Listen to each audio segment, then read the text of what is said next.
Hello, this is Jurgen Rasmussen speaking. Welcome to the Provocative Hypnosis vlog. This one is titled How Thought Recognition Equals Freedom. I want you to burn that sentence into your mind. Thought recognition equals freedom. Now, my thought recognition, I'm talking about the recognition, the embodied experience, the insight that your experience of whatever you're experiencing is actually thought generated inside of you. And to the extent that you see that, you will experience freedom. Freedom from illusions, fear,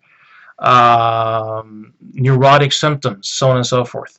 So let me share a personal experience that I had just a couple of days ago.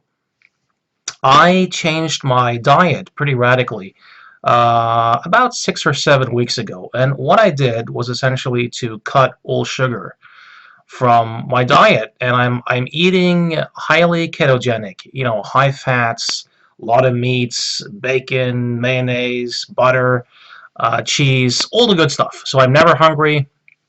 My blood sugar levels are very stable. I'm more alert, more awake. Really, really feels good. And no sugar.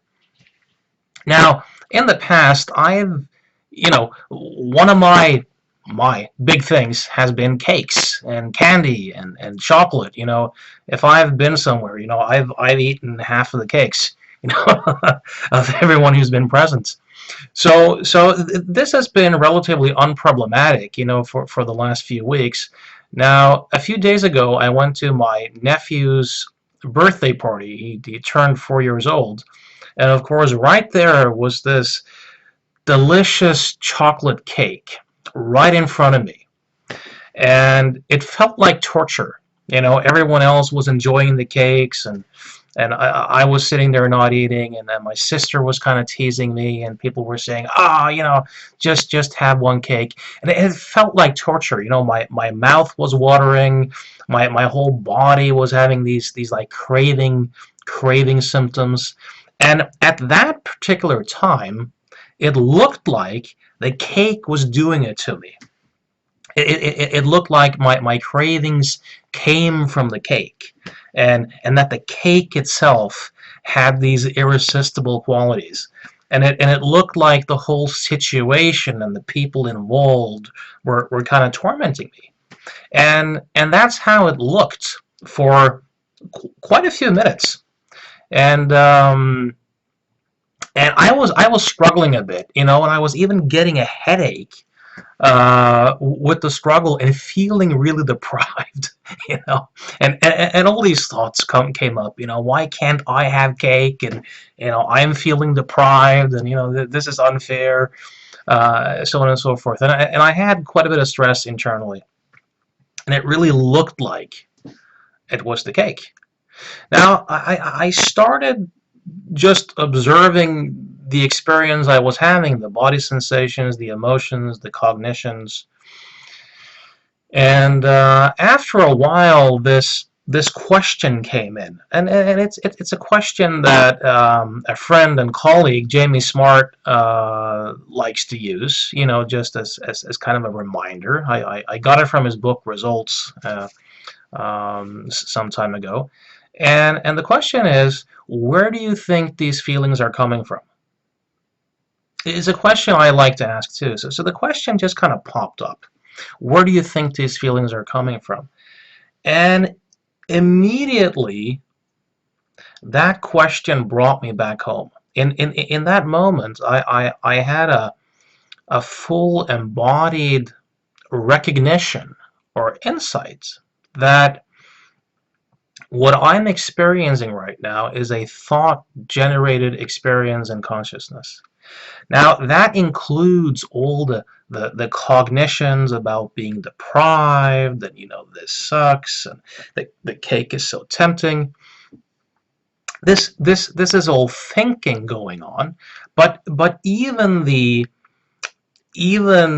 my experience of the cake itself, the cake that I'm actually seeing, that's also thought generated in consciousness. So the whole experience is actually a thought generated experience in consciousness. And the moment I really saw it, and it really hit home, I would say that the cravings reduced by like 70 or 80%. And then I got into this play with my nephew because I've given him all my old Star Wars stuff, and I was kind of into that for a couple of minutes. And then I looked back at the cake, and there was nothing there. There was no craving, there was no temptation, there was nothing at all pulling me towards the cake. And of course, the cake per se, whatever it is out there, hadn't really changed. But my experience had changed.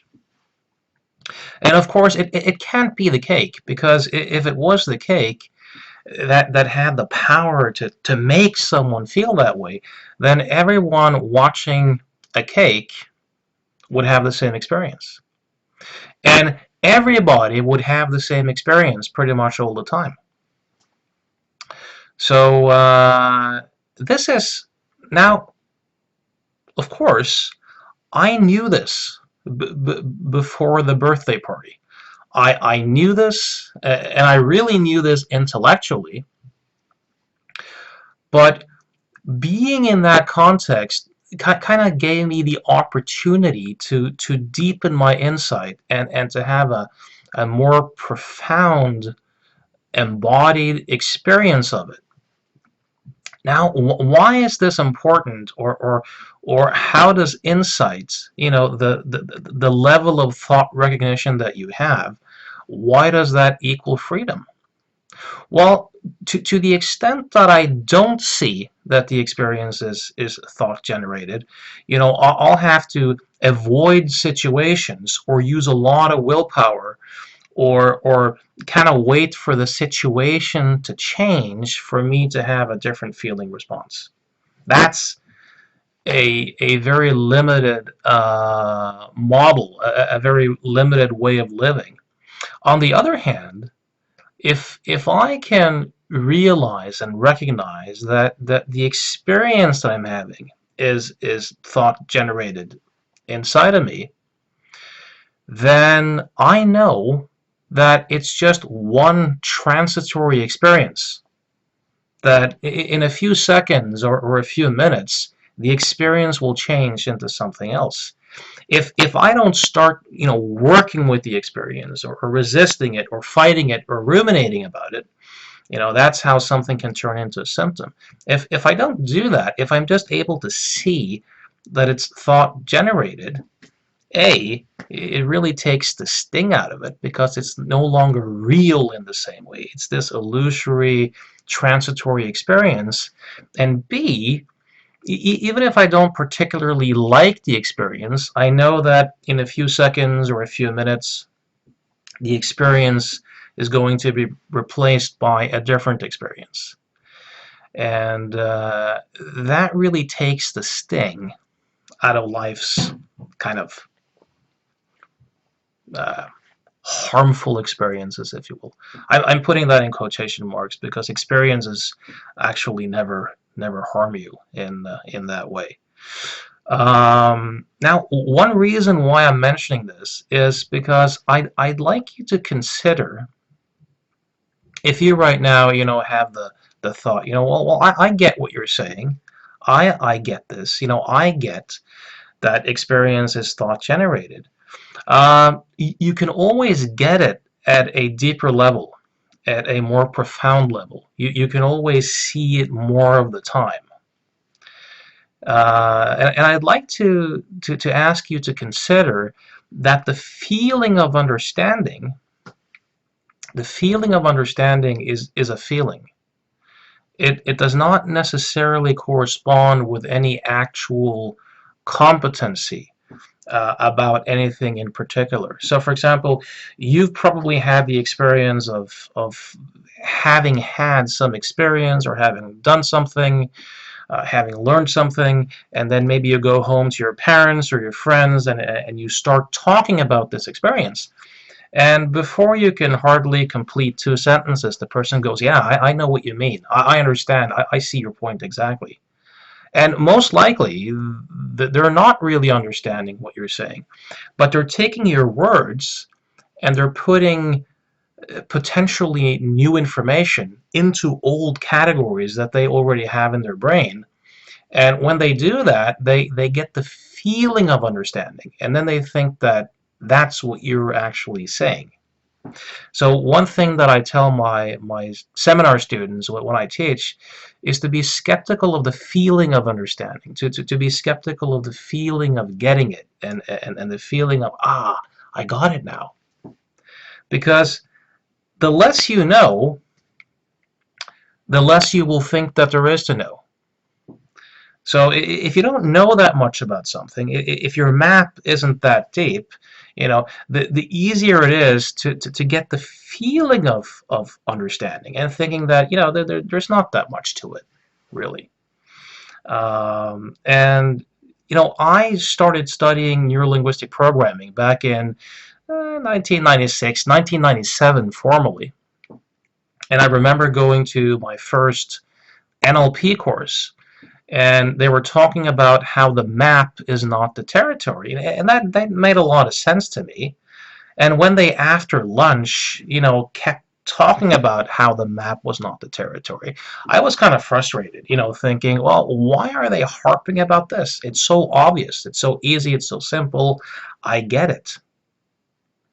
But now, over 2 decades later, that whole idea of the map not being the territory, of experiencing a virtual reality that's thought generated in consciousness, it's a profound topic to me. It's a topic where I continuously have new insights, deeper insights. I'm able to see it more of the time, to see it in more and more contexts of life, deeper and deeper. And I kind of chuckle when I look back at that much younger man who didn't know much about the map not being the territory. So he automatically thought that there wasn't that much to know. I get this. But the reason why that much younger man, so easily got the feeling of understanding and certainty was that he just had a few puzzles in his mental puzzle. So it was very easy to fit those puzzles together, get the feeling of understanding, and then conflate that with having some complete understanding of some sort of topic. So whenever you get the feeling of certainty and the feeling of understanding, unless it's a acute situation where you have to act, my invitation for you is to realize that, okay, that means that I have reached internal coherence based upon the pieces of the puzzles that I already have, but that's not a complete understanding of anything. That's the time to open back up and to get curious and playful and to ask, what am I missing? What else is there?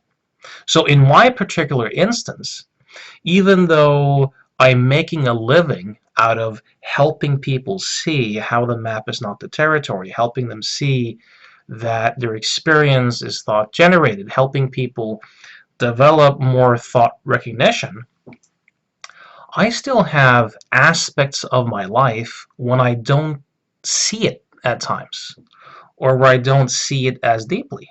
So for example, with food and cakes and sugar and that type of stuff, that's an aspect of life where I've seen it intellectually, I've understood it, but just the other day I had the chance of getting a much more profound seeing in that particular context, and that connected me to the freedom and the stillness which is always there in a more profound way.